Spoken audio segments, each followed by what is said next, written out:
श्री स्वामी समर्थ सगळ्यांना. तुम्ही बघू शकता सकाळचे 6:15 वाजलेले आहेत आणि बाहेर बऱ्यापैकी अंधार आहे. आज मी बनवला होता केक, ऋग्वेदचा फेवरेट. पण त्याआधी मी तुमच्याबरोबर शेअर करते मी ऋग्वेदला टिफिनमध्ये काय दिलेलं आहे. बसच्या टिफिनमध्ये मी दिलं होतं जाम, पोळीचा रोल. स्नॅक्समध्ये पॅनकेक बनवले होते जे रेडीमेड प्रेमिक्स मिळतं, तेच होतं बटरस्कॉच फ्लेवरचं.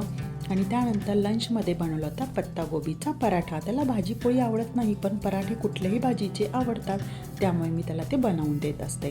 तर असा होता आजचा ऋग्वेदचा स्कूलचा टिफिन. त्यानंतर दुपारी मी बनवलं होतं पार्लेजी बिस्किटचा केक. ऋग्वेदला खूप आवडतो केक, त्याच्यामुळे मी आज हा ट्राय केला होता. तर 3 पॅकेट मी पार्लेजी बिस्किटचे घेतलेले. यामध्ये सुरुवातीला 1 वाटी दूध घालून मिक्सरला फिरवून घेतलं. त्यानंतर परत 1 वाटी दूध घालून छानसे असं बारीक करून घेतलं आहे. चॉकलेट फ्लेवर येण्यासाठी आणि रंग येण्यासाठी मी यामध्ये 1 चमचा कॉफी पावडर घालत आहे, यामुळे रंग खूप छान येतो. आणि चॉकलेट फ्लेवर येण्यासाठी यामध्ये 2 चमचे मी कोको पावडर घातलेला आहे. त्यानंतर 3 चमचे साखर, थोडं गोड होण्यासाठी मिक्सरला छान फिरवून घेतलं.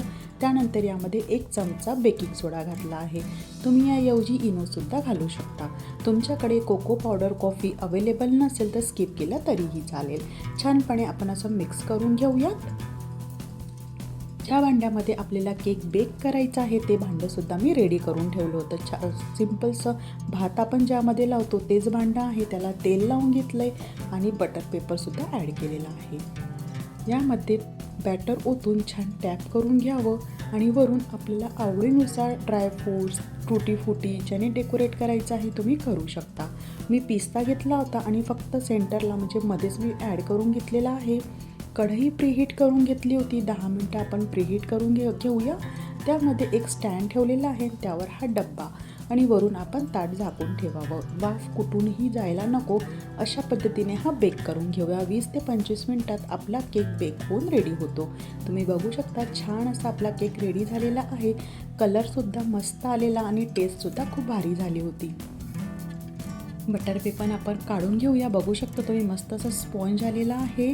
तर आपला पार्लेची बिस्किटचा केक रेडी झालेला आहे. मी तुम्हाला कट करून दाखवते आणि तुम्ही हा केक नक्की ट्राय करा आणि आवडल्यास कॉमेंट करायला विसरू नका.